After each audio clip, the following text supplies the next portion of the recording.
Por ano, 11 mil pessoas morrem devido ao suicídio aqui no Brasil. Na faixa etária entre 15 e 19 anos, este já é o quarto principal motivo de óbitos em nosso país. É preciso sim falar sobre isso. E hoje, este é o nosso tema aqui no Papo de Psique.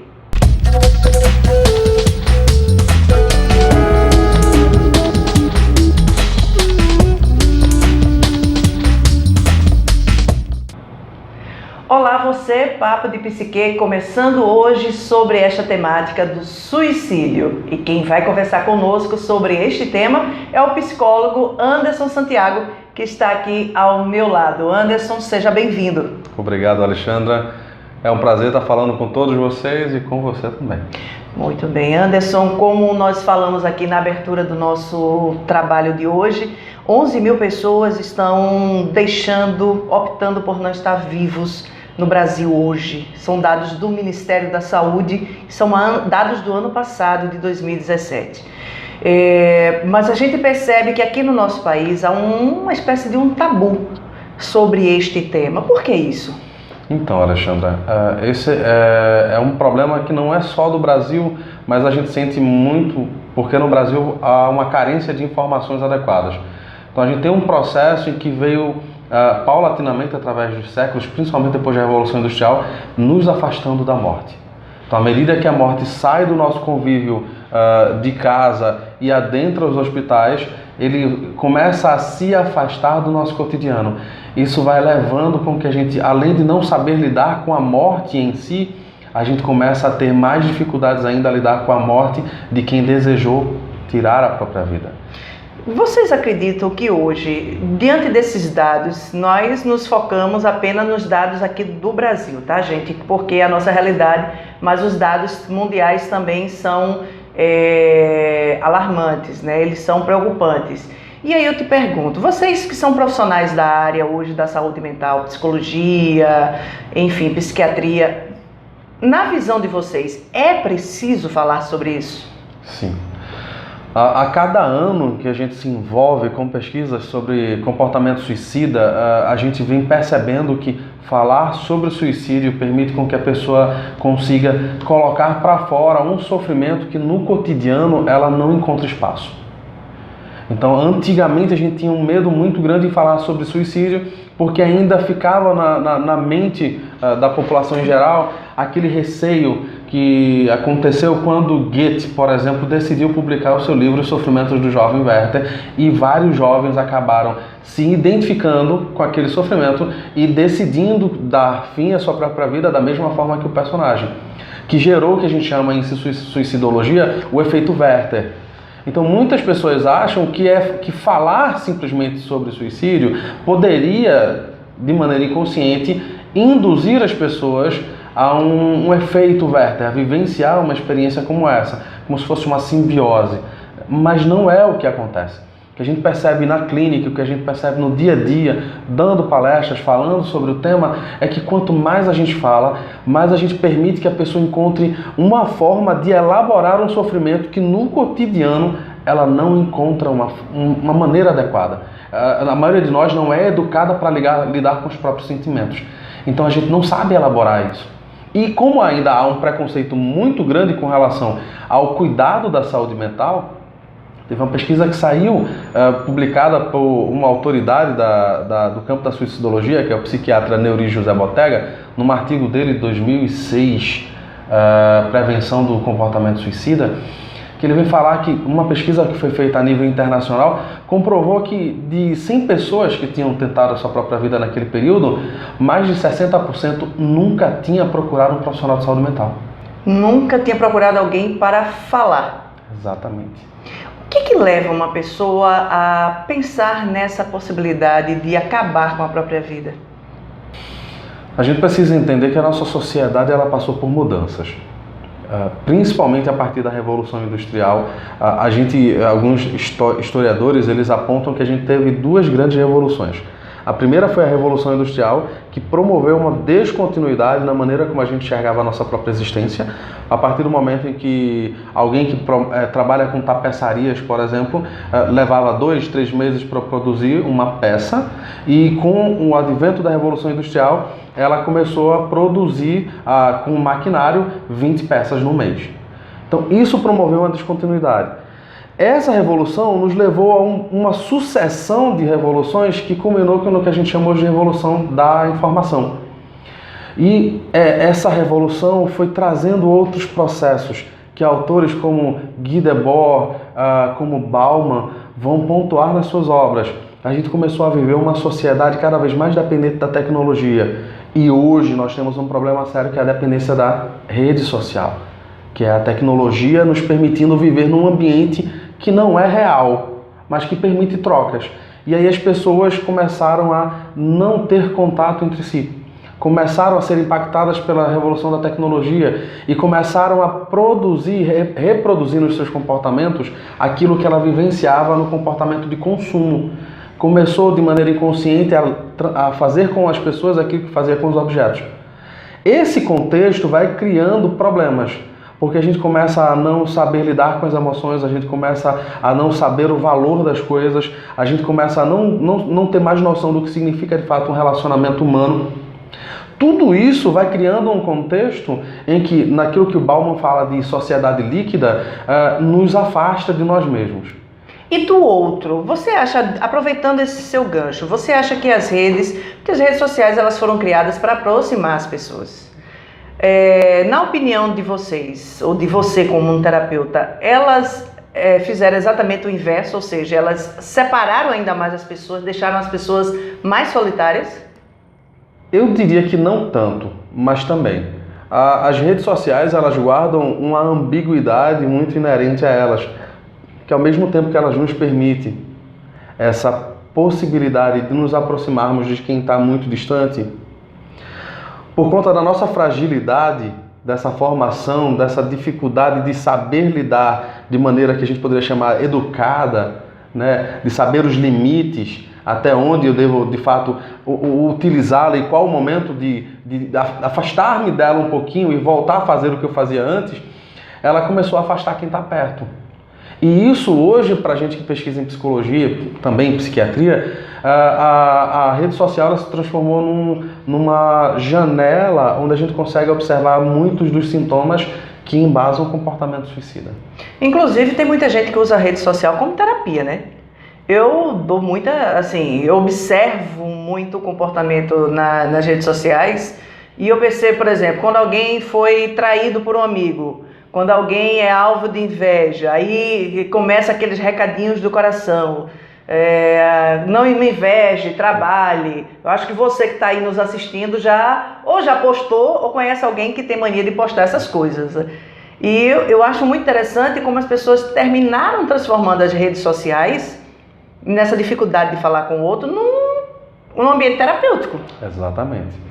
E isso embasa aquilo que falamos antes, da pesquisa que foi feita a nível internacional, que o Bottega fala. Sim. Como as pessoas não têm a cultura de valorizar o cuidado de saúde mental, qualquer oportunidade para desabafar, ela vai fazer isso. A gente encontra pessoas que fazem isso quando você para numa fila para comprar uma tapioca. Se tiver 3 a 4 pessoas, enquanto as da frente está esperando, pode ser que acabe rolando um papo entre você e a pessoa conta a tua vida em 15 minutos. É verdade. Enquanto você come a tapioca. Então isso é importante para a gente começar a perceber o grau de fragilidade com que a nossa sociedade está lidando hoje também, não culpabilizando a rede social, mas ela nos aponta para caminhos que precisamos olhar, o que faz com que a gente olhe para os fatores de risco, né? Famílias que são desestruturadas, pessoas que não sabem lidar, com, por exemplo, com a cobrança que a sociedade faz com relação ao lugar do emprego da nossa vida, do trabalho. Uhum. Então, por exemplo, uma pessoa desempregada hoje, ela não é olhada da mesma forma que há 20 anos atrás. Existem cidades em que se um dos parentes fica desempregado, é despedido do trabalho, ele começa a ser maltratado pelos parentes, porque eles não toleram a ideia de que vão ter que sustentar alguém. Veja que começa a surgir aí uma indiferença mascarada de amor fraterno. Então, mesmo dentro do próprio seio familiar, as pessoas não se sentem acolhidas. E isso vai evidenciando um grau de adoecimento que a sociedade vem passando e que o suicídio, ele é apenas, talvez, aquilo que a gente poderia chamar de a ponta do iceberg. Aquilo que mais evidencia o nível de sofrimento. Mas cada um de nós vai mascarando de uma forma ou de outra esse sofrimento. E aí entender esses fatores de risco facilita com que a gente faça aquilo que a gente chama de trabalho de prevenção. Para que a gente consiga alcançar essas pessoas e mostrar para elas que existem também aquilo que a gente pode chamar de fatores de proteção. Existem outras maneiras de enxergar a vida. É o que se fala hoje em prevenção ao suicídio, mas também se fala em pós-venção. Isso. Pós-venção é o cuidado com as pessoas que vivenciaram a perda de alguém por suicídio. Então, toda a família, por exemplo, a gente chama, quando elas passam pela experiência traumática de ter algum parente que se suicidou, a gente chama eles de sobreviventes. Então, essas pessoas, elas precisam também ser cuidadas. Uma coisa que algumas vezes eu falei, mas hoje não tanto, que já se afastou, teve um acidente uns 3 anos atrás, ou 2 anos atrás, de um jovem piloto que estava com um transtorno mental, ele tinha adoecido, mas ele não queria que as pessoas soubessem disso. E o que acabou foi que, antes que ele fosse interditado de continuar trabalhando naquilo que ele gostava, ele precipitou o avião nos Alpes suíços, não sei se, nos Alpes franceses. Lembro, sim. Pronto.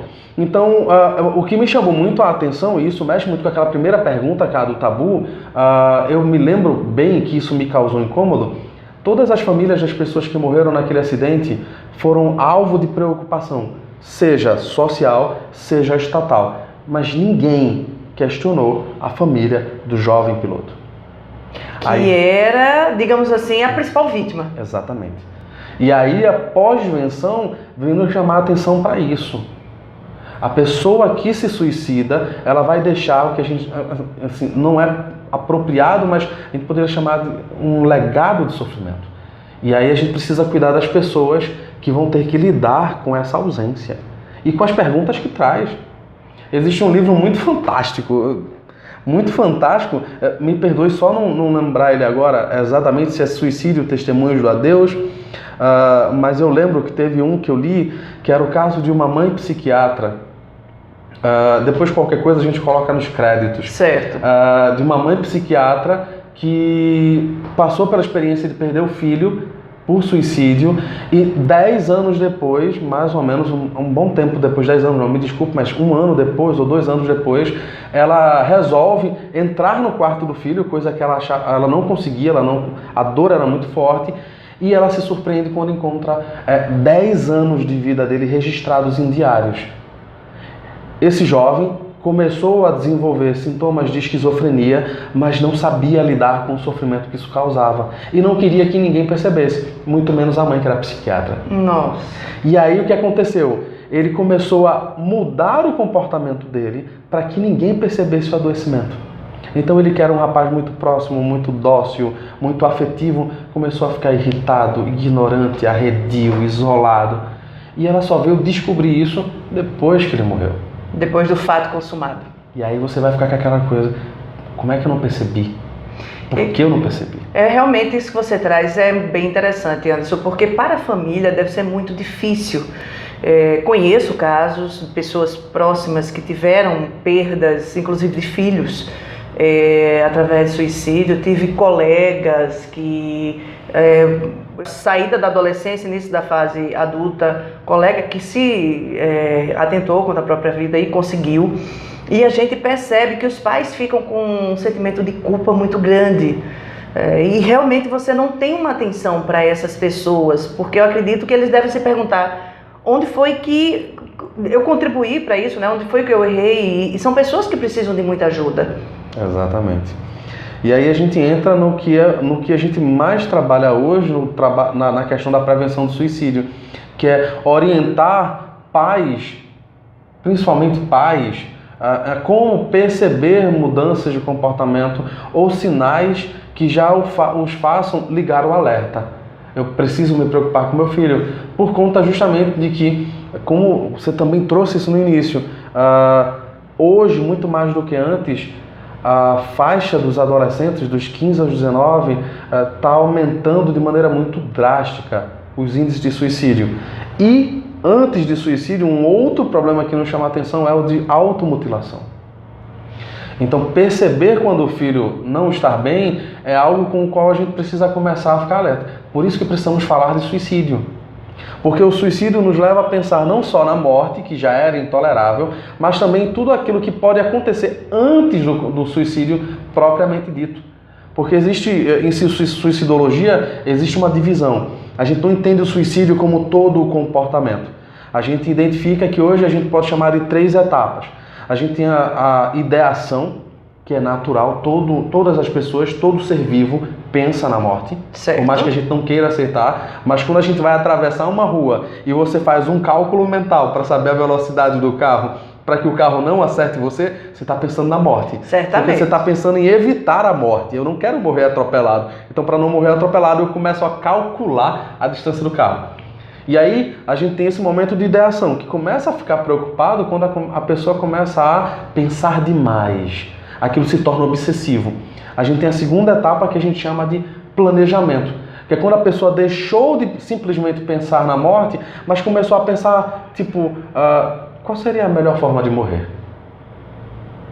E aí você já se preocupa para chegar na terceira etapa, que é, de fato, o indivíduo deixou de só pensar ocasionalmente, começou a pensar obsessivamente e agora ele já está planejando para daqui a algum tempo, quando a dor se tornar insuportável, ele já decide ter a própria vida. Esses itens que você trouxe seriam, digamos assim, indícios para a gente ligar o sinal de alerta? Sim. Porque isso vai trazer comportamentos, alterações no comportamento. E é aí que a gente precisa ficar bem mais atento. Uma pessoa que pensa ocasionalmente no suicídio, assim, pensar na morte não tem nenhum problema. Isso é Eu acho que em algum ser momento humano, existencial. em algum momento da vida a gente pensa nisso, né? Exato. E ainda tem um aspecto simbólico. A morte, ela pode significar muito, embora a pessoa talvez não esteja preparada para refletir sobre isso filosoficamente, mas pode significar simplesmente o desejo de mudar alguma coisa em si. Ou seja, matar aquele aspecto de personalidade que lhe traz algum desconforto para que ela possa renascer. Está no imaginário popular. A ideia da fênix, de você poder ressurgir das cinzas. Quer queira, quer não, nós nos envolvemos com essas ideias. A gente poderia chamar de ideias mitológicas. Então isso está no imaginário social e não é problema. O problema é quando se torna obsessivo e causa sofrimento, causa desconforto. E aí a gente começa a perceber que principalmente os jovens apresentam isso, mas pessoas adultas também. Então a gente já deve ligar o alerta quando alguém começa a falar demais. Minha vida não tem mais sentido. O melhor seria se eu fosse dormir e não me acordasse mais. Então isso já é um indício, opa, peraí, tem alguma coisa aqui que eu não estou percebendo. Para os pais também, se o seu filho era uma criança que a gente pode chamar, embora não seja muito adequado, porque a gente começa a naturalizar comportamentos e não respeita a singularidade. Mas se seu filho se comportava de uma determinada forma, ou ele era educado, ou ele era carinhoso, e de repente ele começou a ficar arredio, ele começou a tirar nota baixa, ele começou a responder de maneira agressiva, ele começou a se afastar de todo mundo, liga o alerta.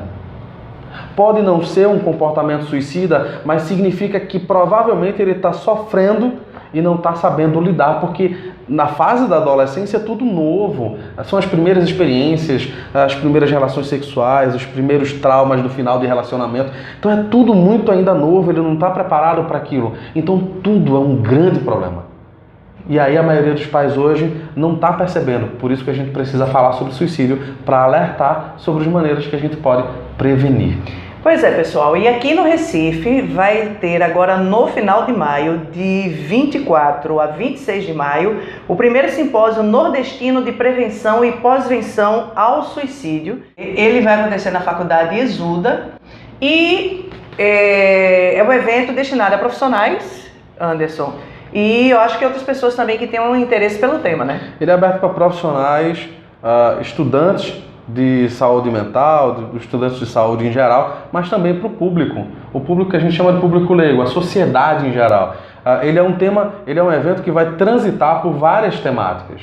Então ele não vai abordar, por exemplo, dentro das escolas de psicologia, quais as melhores, não. Ele vai tratar de tudo. Nós vamos ter profissionais da área de jornalismo, vamos ter psicanalistas, psicólogos, vamos ter psiquiatras, vamos ter enfermeiros, vai ter um depoimento muito bacana de uma doutora em enfermagem. Então é um evento multiprofissional e que também acolhe as pessoas que não são da área. É até extremamente importante que a população em geral se aproxime um pouco dessas informações. Muito bem. Quem ficou interessado em participar do evento, as inscrições podem obter informações sobre programação e inscrição no site www.simpósionepes, com 2 P's de pato, NEPPS, simpósionepes.com.br. Então você pode acessar o site e obter informações sobre este simpósio nordestino. É a primeira vez que o simpósio acontece e acontece aqui no Recife com a realização do Instituto Pernambucano de Práticas Educacionais e Psicológicas, o IPEP. Muito bem. Anderson Santiago, obrigada pela sua participação aqui conosco e até o nosso próximo encontro, né? Eu que agradeço. É uma oportunidade de trazer um pouco de informação para todo mundo e será um prazer enorme conversarmos de novo. Muito bem. E obrigada a você que esteve conosco até agora. Aproveita, se você gostou desse vídeo, curte aqui o nosso vídeo, compartilhe ele com outras pessoas, porque nós precisamos sim falar sobre o suicídio e salvar vidas. Muito obrigada e até o nosso próximo Papo de Psique.